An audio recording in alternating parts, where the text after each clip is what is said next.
Hi everyone, Joshua Hanlon here at the Tank Museum Bovington, and today we'll be taking a look at the Russian T-34-85 Brickmania tank on top of the real tank that is in the museum's collection.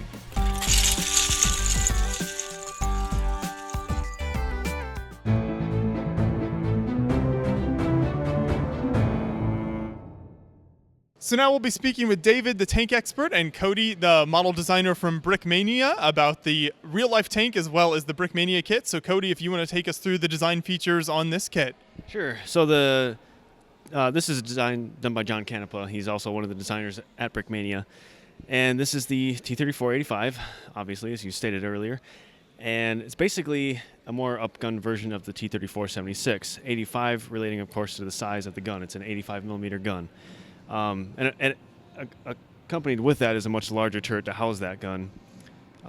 Stronger armor. It was a later war version of the T-34. It has that sloped armor all the way around. It's very iconic, even with the T-70 or the T-34 76 version. And it had a bit of a different road wheel situation happening with the suspension. It's based on the Christie suspension, which was an American design for suspension before the war. And yeah, it comes with a cool Russian tanker. He's got full 360 printing all the way around, and a Brick Warriors tanker helmet, Russian tanker helmet. It's always a goofy looking helmet that they have. It's kind of cushioned on the top with those ribs. An interesting kind of design element I feel like with this tank is how far forward the turret is, which leaves a lot of space in the back that you have to design around. Yeah, so the engine would be back here, turret more far forward. It's a very goofy looking tank, especially the casting on the real one. Very crude, and they made them as fast as they could. So they needed a really simplistic design, and a lot of times they would come right out of the factory and head right to the front lines.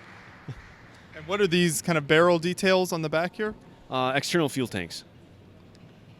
Yeah. And so then if you can talk a little bit more about the kind of track and wheel design there, because I always think that's one of the more interesting things to look at on these models. So the real tank has steel tracks, sort of represented. The Brickmania track is a really good looking track. It encompasses an American look, and also I think it encompasses a lot of other European tanks. It's a really smooth rolling track on this tank. And it does have some faked suspension there, so it looks cool when you're rolling over other pieces and your enemies rolling through the battle. This particular 85 was captured during the Korean War, so it is a veteran in its own right, though not used by the Russians at the time. The thing is, they built so many of them that they had enough to spare to send around the rest of the world. Anywhere that came under Soviet influence got these tanks. But they have certain features which are very odd. We discussed the fact that the turret is well forward, and by doing that, of course, they've done away with the hatches that you'd normally find over the driver and co-driver's compartment. The driver actually gets in by opening the front hatch and diving head first in and sorting himself out inside. I don't know how they do it, but that's why it's done, and that's why the hatch is so heavily armoured on the front. But it was one of the very first tanks to include sloped armour. It's the other thing it's got, which is unusual in a way, is American Christie suspension. And that's what causes those large wheels to be there. And it's about as heavy a tank as any you'll find that can take a Christie suspension. Anything heavier can't cope. So you don't find that the Christie suspension on later tanks. The other thing to look at, if you've got the time, is the way the idler works. It doesn't have teeth, as you'd expect on a tooth sprocket to drive a tank.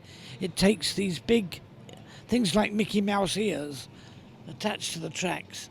They divide their way between the rollers in the drive sprocket and propel the tank that way. It's quite an unusual and, to my mind, a frictionless answer to the problem. So quite effective from that point of view. It's an 85mm gun in large turret, certainly bigger than the 76, which had a much smaller gun in a fairly small turret. And otherwise quite an interesting vehicle. You can see it's a welded construction, a little bit crude in the welding, but you expect that, or at least that's the way they came out from the Russian factories. And if you can maybe talk a little bit more about the impact of the T-34 tanks, because I know they were some of the most mass-produced tanks during the war. So what kind of impact did these have when Russia started fielding these? Well, I think with the 85mm gun, they got a gun at last that would match what the Germans had, and that gave them an edge to a certain extent. But it was quantity that really won the war for them, and the fact that they would operate in all sorts of conditions, which a lot of the German ones wouldn't. When it was really cold, they clapped or gave up. But this thing would run in almost any conditions at all. And I think that's one of the secrets of the Russian tanks. They were relatively crude, but they were designed to be used by men who weren't experienced in using classy armour. So it worked quite well. And then, Cody, coming back to your design here and the design of this tank. So, we mentioned how sloped this armor is here. What types of pieces and how would you capture something like that when working on a Brickmania model? Something like that, it's usually just as simple as having a brick hinge in the front mounted, and then building, if you can see on the real model how there's also a downward slope going down towards the ground. So it's nice to be able to encompass that in one solid chunk. So it's almost more like you're building a cast piece in Lego and attaching it with one connection. Yeah, and so you're able to create even those sloped and kind of harder to achieve, elements of the model. Right, and then Lego's nice enough to also have these different kind of curved slopes to achieve this look, this convex look here, and then just with standard 45-degree brick slopes making up the sides.